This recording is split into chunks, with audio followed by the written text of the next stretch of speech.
NIOS 10th social science book 1 chapter 4 आधुनिक विश्व भाग 2। आइए देखें इस पाठ में हम इतिहास की किन बारीकियों की जानकारी प्राप्त करेंगे।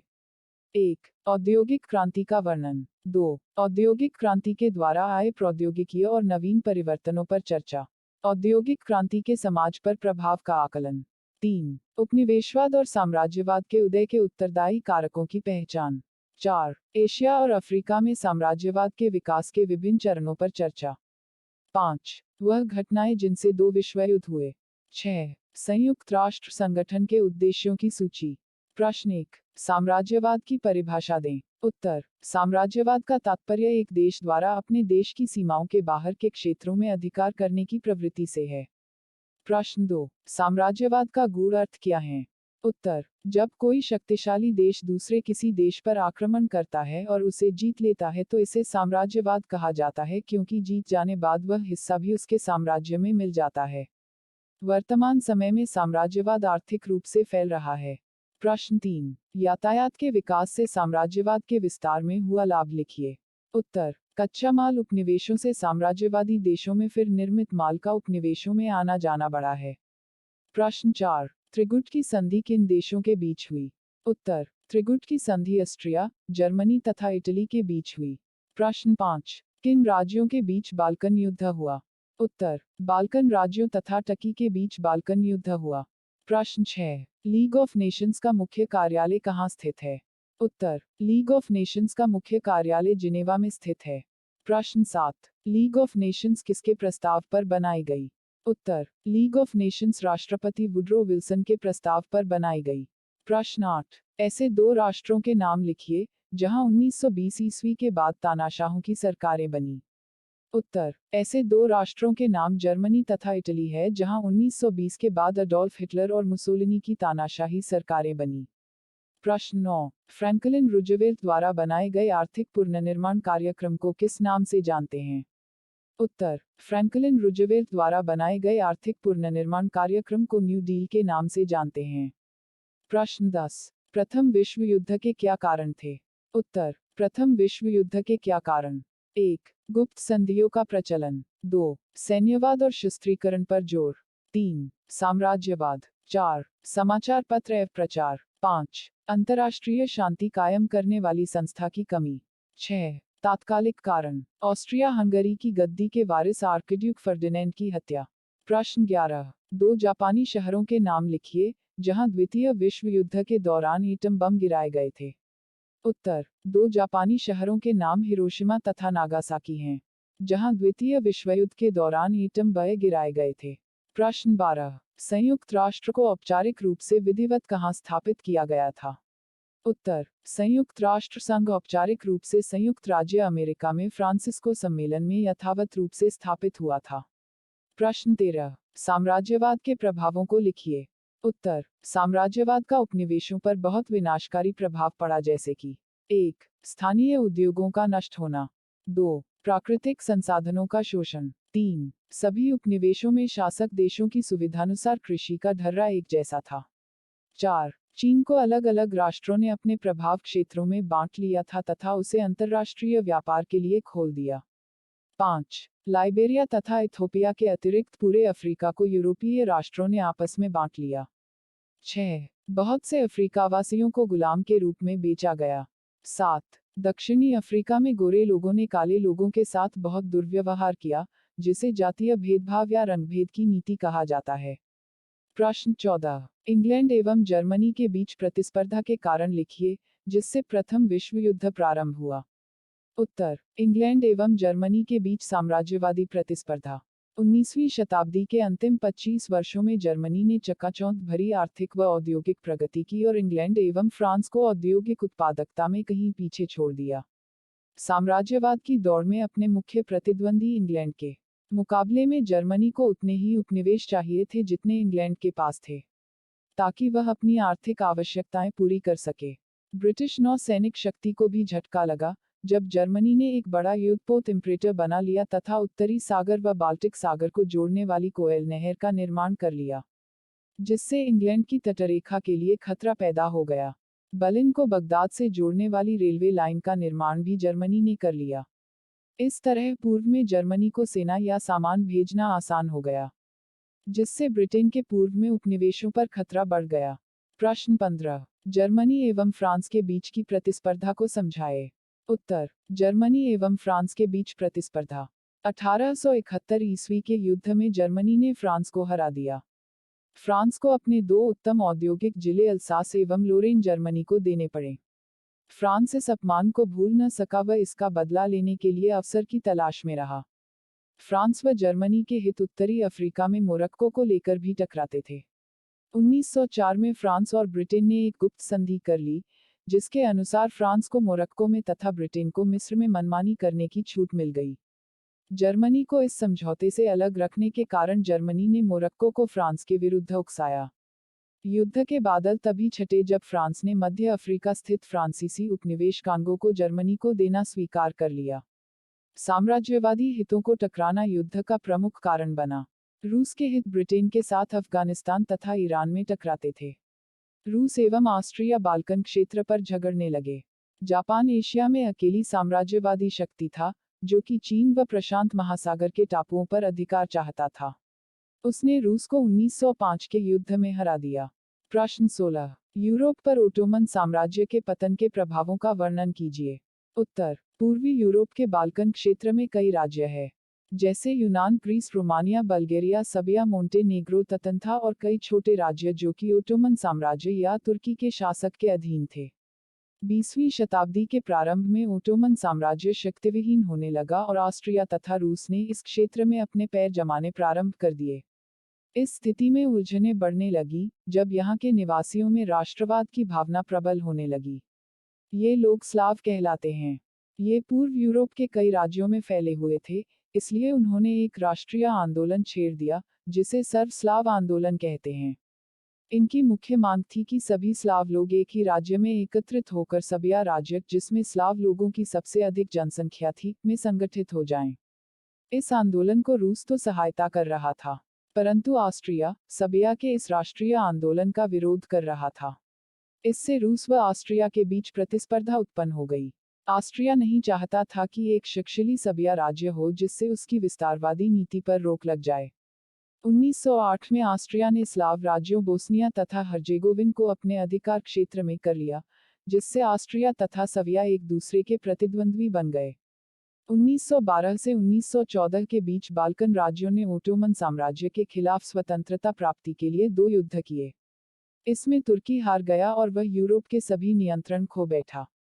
ऑस्ट्रिया ने जल्दी में अल्बानिया को एक स्वतंत्र राष्ट्र बना दिया, पर सर्बिया के महान सर्बिया के स्वप्न को चकनाचूर कर दिया। इससे ऑस्ट्रिया एक तरफ और सर्बिया दूसरे तरफ हो लिए। आर्कड्यूक फ्रांसिस फर्डिनेंड की हत्या। 1914 तक यूरोप का वातावरण बहुत विस्फोटक हो चुका था। इस बीच आर्कड्यूक फ्रांसिस फर्डिनेंड, जो कि ऑस्ट्रिया की गद्दी का वारिस था, बोस्निया की राजधानी की राजकीय यात्रा पर गया। वह जब अपनी कार से उतर रहा था तो 28 जून 1914 को एक सर्बिया युवक ने उसकी गोली मारकर हत्या कर दी। ऑस्ट्रियाई युवराज की हत्या पर सर्बिया को चेतावनी दी गई तथा शर्तें रखी। रूस से सहायता पाकर सर्बिया ने चेतावनी अस्वीकार कर दी और अपनी सीमाओं पर सेना एकत्रित करना प्रारंभ कर दिया। 28 जुलाई 1914 को ऑस्ट्रिया ने सर्बिया पर, फिर 1 अगस्त को जर्मनी ने रूस पर तथा 2 अगस्त को फ्रांस पर युद्ध की घोषणा कर दी। जैसे ही जर्मन सेना बेल्जियम पर उतरी तो इंग्लैंड से की गई संधि भंग हुई। इसके बाद इंग्लैंड ने 4 अगस्त को जर्मनी पर युद्ध की घोषणा कर दी। इस तरह यूरोप में एक छोटी सी घटना ने एक ऐसा युद्ध प्रारंभ कर दिया जिसमें कई देश शामिल हो गए और एक स्थानीय युद्ध ने विश्व युद्ध का रूप ले लिया। आर्कड्यूक फ्रांसिस फर्डिनेंड की हत्या युद्ध का तत्कालिक कारण बन गई। प्रश्न 17। राष्ट्रसंघ क्यों असफल रहा? उत्तर। राष्ट्रसंघ की स्थापना का मुख्य उद्देश्य था विश्व में शांति बनाए रखना, लेकिन वह अपने कार्य में असफल रहा। जापान ने 1936 में मंचूरिया पर आक्रमण कर दिया और इटली ने 1935 में इथोपिया पर आक्रमण कर दिया। बहुत से देशों ने इसकी सदस्यता को स्वीकार नहीं किया। प्रश्न 18। पश्चिमी देशों ने तुष्टीकरण की नीति क्यों अपनाई? उत्तर। सोवियत संघ की सफलता ने पश्चिमी शक्तियों को चौकन्ना कर दिया। पूंजीवादी देश होने के कारण वे अपने देशों में साम्यवाद के प्रसार को रोकना चाहते थे। फासीवादी साम्यवाद के विरोधी थे। इंग्लैंड व फ्रांस ने इटली व जर्मनी के प्रति सुव्यवस्थित अनुग्रह की नीति अपना ली, ताकि साम्यवाद का प्रसार पश्चिम में रोक सके। इस नीति को तुष्टीकरण की नीति कहा जाता है। जर्मनी वर्साय की संधि का उल्लंघन करने हेतु जैसा चाहता था, वैसा कर सकता था। जर्मनी की सेना की संख्या प्रथम युद्ध के बाद 1 लाख कर दी गई थी। परंतु जब हिटलर सत्ता में आया, तो उसने सेना की संख्या 8 लाख कर दी और पश्चिमी देशों के बिना किसी विरोध के वर्साय संधि का परित्याग करते हुए राइनलैंड व ऑस्ट्रिया पर अधिकार कर लिया। पश्चिमी शक्तियां मूक दर्शक बनी रहीं। 1937 में जब स्पेन में जनरल फ्रैंको व लोकप्रिय चुनी हुई सरकार के बीच गृह युद्ध छिड़ गया, तो हिटलर ने स्पेन की सरकार गिराने हेतु शस्त्र से सहायता की। सोवियत संघ ने इंग्लैंड से अपील की कि फ्रैंको के खिलाफ एक संयुक्त प्रयास किया जाए और सरकार की सहायता के लिए पूरा विश्व इसकी सहायता करें। परंतु इंग्लैंड एवं फ्रांस ने कोई कदम नहीं उठाया। यह तुष्टीकरण नीति की चरम सीमा थी। जब हिटलर ने म्यूनिख में अगस्त 1938 में इंग्लैंड व फ्रांस के प्रधानमंत्रियों को आमंत्रित किया। म्यूनिख समझौते पर 1938 में इन सभी ने हस्ताक्षर किए और जर्मनी को सुदेनलैंड चेकोस्लोवाकिया के उत्तरी क्षेत्र पर अधिकार करने दिया। बाद में पूरे चेकोस्लोवाकिया पर अधिकार कर लिया। इस तरह तुष्टीकरण की नीति ने फासी शक्तियों को बढ़ावा दिया। परस्पर अनाक्रमण संधि। सोवियत संघ ने समझा कि ब्रिटेन व फ्रांस तो जर्मनी व इटली को सोवियत संघ के खिलाफ करने हेतु तुष्टीकरण कर रहे थे। इस योजना पर रोक लगाने के लिए सोवियत संघ ने जर्मनी के साथ एक दूसरे पर आक्रमण न करने के एक समझौते पर हस्ताक्षर किए। इस तरह सोवियत संघ को कुछ समय मिल गया कि वह भविष्य की तैयारी कर ले तथा जर्मनी को सोवियत संघ को तटस्थ करने में सफलता मिल गई। प्रश्न 19। संयुक्त राष्ट्र संघ के कौन से मुख्य अंग हैं? उत्तर। संयुक्त राष्ट्र के 6 मुख्य अंग तथा विभिन्न विशेष एजेंसियां हैं। मुख्य अंग हैं: 1. महासभा, 2. सुरक्षा परिषद, 3. सचिवालय, 4. आर्थिक सामाजिक परिषद, 5. न्यासी परिषद, 6. अंतर्राष्ट्रीय न्यायालय यूनेस्को, साथ ही संयुक्त राष्ट्र शैक्षिकी, वैज्ञानिक तथा सांस्कृतिक संगठन, संयुक्त राष्ट्र बाल कोष यूनिसेफ, विश्व स्वास्थ्य संगठन WHO, अंतर्राष्ट्रीय श्रम संगठन ILO, अंतर्राष्ट्रीय शरणार्थी संघ IRO इसकी कुछ विशेष एजेंसियां हैं। प्रश्न 20। संयुक्त राष्ट्र संघ के प्रमुख उद्देश्य लिखिए। उत्तर। प्रथम विश्व युद्ध के बाद स्थापित किए गए राष्ट्र संघ की तरह ही संयुक्त राष्ट्र भी अंतर्राष्ट्रीय शांति और सुरक्षा बनाए रखने के एक प्रमुख उद्देश्य से स्थापित किया गया था। इसका भी उद्देश्य समानता के आधार पर देशों के बीच मैत्रीपूर्ण संबंधों के विकास और आर्थिक, सामाजिक, सांस्कृतिक और मानवीय समस्याओं को सुलझाने में अंतर्राष्ट्रीय सहयोग प्राप्त करना था। दुनिया के लोगों के लिए मानव अधिकार और मौलिक स्वतंत्रता को बढ़ावा देना भी संयुक्त राष्ट्र के उद्देश्यों में से एक था। संयुक्त राष्ट्र के उद्देश्यों की प्राप्ति के लिए विभिन्न देशों की विभिन्न गतिविधियों में तालमेल करने के लिए राष्ट्रसंघ ने एक आम मंच के रूप में कार्य किया। प्रश्न 21। फासीवाद से आप क्या समझते हैं? उत्तर। इटली में फासीवाद। इटली में फासीवादी आंदोलन की शुरुआत 1919 में हुई। युद्ध की समाप्ति के बाद इटली के मिलान शहर में बेनिटो मुसोलिनी ने फासीवादी आंदोलन की शुरुआत करते हुए एक सभा बुलाई। इस सभा में कुल करीब 100 लोग इकट्ठा हुए। इसमें से अधिकांश युद्ध में भाग लेने वाले नौजवान सिपाही थे। पहले विश्वयुद्ध में मित्र राष्ट्रों की तरफ से युद्ध में हिस्सा लेने के बावजूद इटली को उसका उचित पुरस्कार नहीं मिला, जबकि युद्ध में उसे काफी क्षति उठानी पड़ी थी। इससे पूरे देश में एक प्रतिक्रिया का माहौल था, खासकर सैनिकों के बीच। दूसरी तरफ, देश की आर्थिक स्थिति बुरी तरह से डावाडोल थी। सरकार एकदम अप्रभावी और कमजोर थी और कोई भी कदम नहीं उठा पा रही थी। एक ऐसे समय में मुसोलिनी ने फासीवादी आंदोलन की शुरुआत की।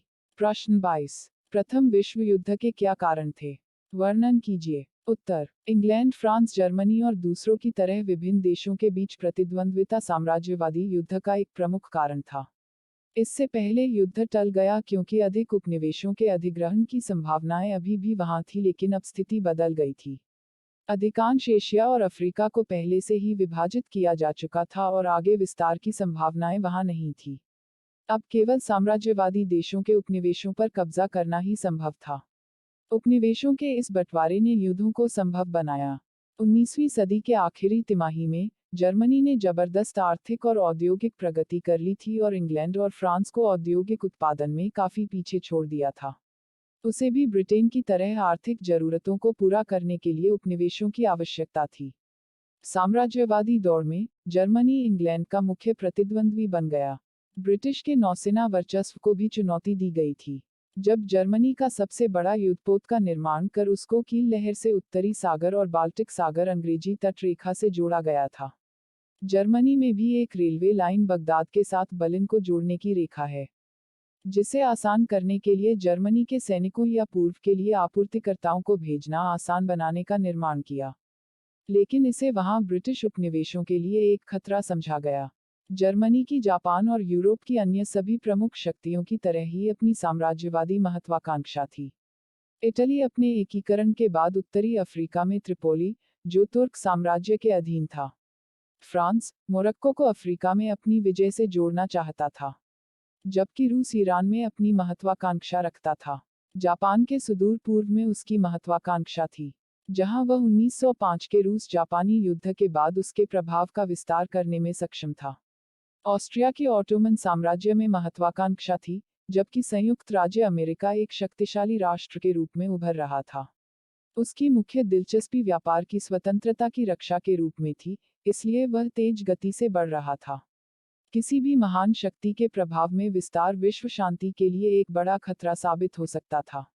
इस पृष्ठभूमि के खिलाफ फ्रांसिस फर्डिनांड ऑस्ट्रिया के सिंहासन के लिए एक वारिस, एक राज्य की यात्रा पर सारायेवो, बोस्निया की राजधानी के लिए गए। वह अपनी कार से नीचे उतर रहे थे कि एक सबयाई युवक के द्वारा 28 जून 1914 को उनकी हत्या कर दी गई। आर्कड्यूक फ्रांसिस फर्डिनेंड की हत्या युद्ध का तत्कालिक कारण बन गई। ऑस्ट्रिया ने सबिया को अपने राजकुमार की हत्या के लिए जिम्मेदार ठहराया और उसे विभिन्न शर्तों के साथ एक अंतिम चेतावनी दी। रूस ने मदद का आश्वासन दिया। सबिया ने अल्टीमेटम स्वीकार करने से इनकार कर दिया और सीमा पर अपने सैनिकों को जुटाना शुरू कर दिया।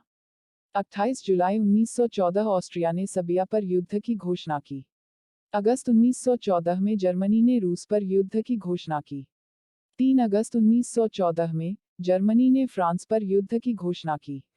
जर्मन सैनिकों ने बेल्जियम में प्रवेश किया। इंग्लैंड ने जर्मनी पर युद्ध की घोषणा अगस्त 1914 में की।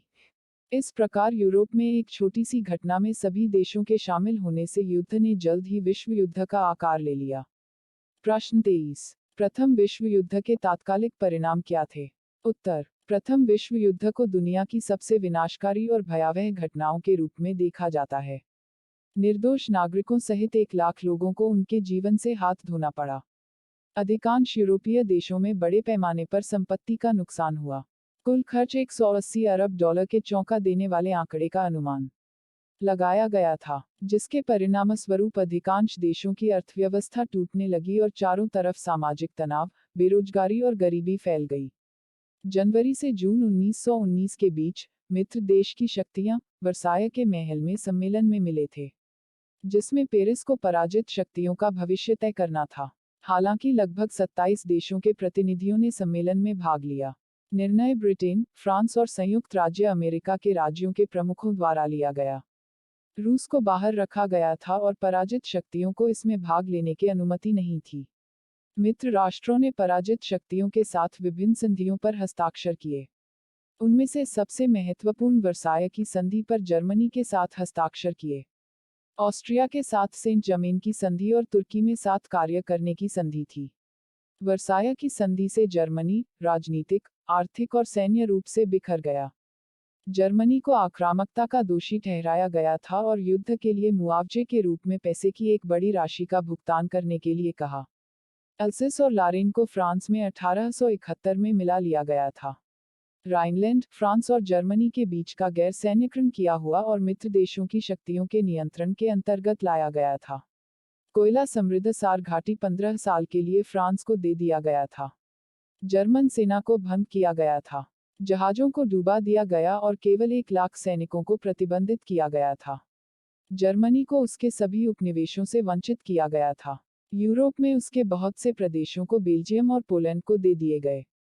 सेंट जर्मेन की संधि में ऑस्ट्रिया से हंगरी को अलग किया गया और हंगरी को एक स्वतंत्र राज्य बनाया गया था। ऑस्ट्रिया से हंगरी को स्वतंत्रता इसलिए प्रदान की थी कि उसे अपने प्रदेशों के हिस्से चेकोस्लोवाकिया, रोमानिया और यूगोस्लाविया को देने के लिए बाध्य किया गया। सेवर्स की संधि ने तुर्क साम्राज्य का पतन कर दिया। इसके कुछ राज्यों को जनादेश के रूप में मित्र देशों के अधिकार में दिया गया। उदाहरण के लिए, फिलिस्तीन और मेसोपोटामिया फ्रांस, ब्रिटेन और सीरिया को दिया गया। मित्र देश इन देशों को तब तक देखेंगे जब तक वे आत्मनिर्भर नहीं बन जाते। युद्ध और शांति संधियों ने दुनिया के, विशेष रूप से यूरोप के राजनीतिक नक्शे को बदल दिया। रूस में अक्टूबर क्रांति के बाद रोमानिया की सत्तारूढ़ राजवंश को परास्त किया गया था। युद्ध के अंत के द्वारा जर्मनी और ऑस्ट्रिया की होलोजोलर राजवंश, हैप्सबर्ग राजवंश को हटा दिया गया और गणराज्य सरकार को स्थापित किया गया था। 1922 में एक क्रांति के बाद तुर्की में भी राजशाही समाप्त कर दी गई थी। पराजित शक्तियों के लिए गए प्रदेशों से दो नए राज्यों चेकोस्लोवाकिया और गुस्लाविया को बनाया गया। हंगरी एक स्वतंत्र राज्य के रूप में उभरा। एस्टोनिया, लिथुएनिया, लात्विया और फिनलैंड स्वतंत्र राज्य के रूप में उभरे। रोमानिया और पोलैंड के राज्यों के आकार बढ़ा दिए गए। इसने यूरोप के अधिकांश राज्यों की सीमाओं में बदलाव कर दिया गया। प्रश्न 24। नाजीवाद से आप क्या समझते हैं? उत्तर। जर्मनी में नाजीवाद प्रथम विश्व युद्ध 1914 से 1918 तक चला। इसमें जर्मनी हार गया। युद्ध के कारण उसकी बहुत क्षति हुई। इन सब के ऊपर ब्रिटेन, फ्रांस आदि मित्र राष्ट्रों ने उस पर बहुत अधिक दंड लगा दिए। उसकी सेना बहुत छोटी कर दी, उसकी प्रमुख खदानों पर कब्जा कर लिया तथा इतना अधिक आर्थिक दंड लगा दिया कि अनेक वर्षों तक अपनी अधिकांश कमाई देने के बाद भी कर्जा कम नहीं हो रहा था। वर्साय की संधि को जर्मनी पर जबरदस्ती थोपा गया था। इस कारण अडोल्फ हिटलर और अन्य जर्मन लोग इसे अपमानजनक मानते थे। मंदी, महंगाई और बेरोजगारी का संकट पैदा हो गया।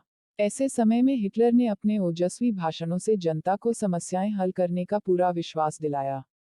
चांसलर, प्रधानमंत्री बनने के बाद उसने सभी विरोधियों का सफाया कर दिया और संसद की सारी शक्ति अपने हाथों में केंद्रित कर ली। उसके बाद वे देश के राष्ट्रपति, प्रधानमंत्री सब कुछ बन गए। उन्हें फ्यूहर कहा जाता था। प्रश्न 25। इटली और जर्मनी में फासीवाद और नाजीवाद के उदय होने के कारणों का उल्लेख कीजिए।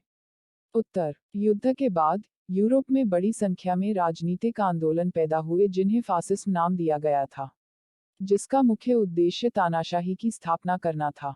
उन्हें शासकों व उच्च वर्ग के अभिजात और पूंजीपतियों द्वारा समर्थन प्राप्त था, क्योंकि उसने उन्हें समाजवाद के खतरे से बचाने के लिए वादा किया था। उन्होंने हत्या और आतंकवाद का एक व्यवस्थित अभियान चलाया, उसे रोकने में सरकार ने कम रुचि दिखाई। मुसोलिनी द्वारा इटली में शुरू की गई तानाशाही को फासीवाद के रूप में देखा जाता है। फासीवाद एक लैटिन शब्द है, प्राचीन रोम में, जिसका अर्थ सत्ता के अधिकार या सत्ता प्रतीक था। 1922 में मुसोलिनी इटली के राजा के समर्थन के साथ सत्ता में आया और 1925 से 1943 तक तानाशाह की तरह शासन किया। मुसोलिनी ने सभी राजनीतिक दलों पर प्रतिबंध लगा दिया और कुछ लोगों का समर्थन प्राप्त करने के लिए विजयी शक्तियों का अहंकार, युद्ध के बाद की समस्याओं से निपटने के लिए मौजूदा सरकारों की अक्षमता। फासीवाद की जांच करने में राष्ट्र और लोकतांत्रिक ताकतें असफल रही। लीग की लाचारी ने तानाशाही की वृद्धि को संभव बनाया है। फासीवाद को जर्मन में नाजीवाद के रूप में जाना जाता है। यह अडोल्फ हिटलर ने स्थापित किया था। उसने युद्ध के बाद बस्तियों को वापस लेने और सीमा पर अपने सैनिकों को जुटाना शुरू कर दिया। 28 जुलाई 1914 ऑस्ट्रिया ने सर्बिया पर युद्ध की घोषणा की। अगस्त 1914 में जर्मनी ने रूस पर युद्ध की घोषणा की। 3 अगस्त 1914 को जर्मनी ने फ्रांस पर युद्ध की घोषणा की। जर्मन सैनिकों ने बेल्जियम में प्रवेश किया। इंग्लैंड ने जर्मनी पर युद्ध की घोषणा की। इस प्रकार यूरोप में एक क्षोभ घटना में सभी देशों के शामिल होने से युद्ध ने जल्द ही विश्व युद्ध का आकार ले लिया। प्रश्न 26। द्वितीय विश्व युद्ध के क्या परिणाम हुए? वर्णन कीजिए। उत्तर। सितंबर 1945 में युद्ध का अंत हो गया। यह मानव इतिहास में सबसे विनाशकारी युद्ध था। इससे जान माल और संसाधनों की अभूतपूर्व क्षति हुई। बड़े शहरों के सुंदर भवन मिट्टी में मिल गए। हजारों लोगों को अपने घरों से बेघर होना पड़ा। जर्मन यहूदियों को मार दिया गया था, फिर उन्हें यंत्रणा शिविरों में भेज दिया गया। जापानी शहरों हिरोशिमा और नागासाकी पर अमेरिका द्वारा परमाणु बम गिराए जाने से दोनों शहर अपनी जनता के साथ नष्ट हो गए। परमाणु प्रलय का खतरा युद्ध के प्रमुख परिणामों में से एक था।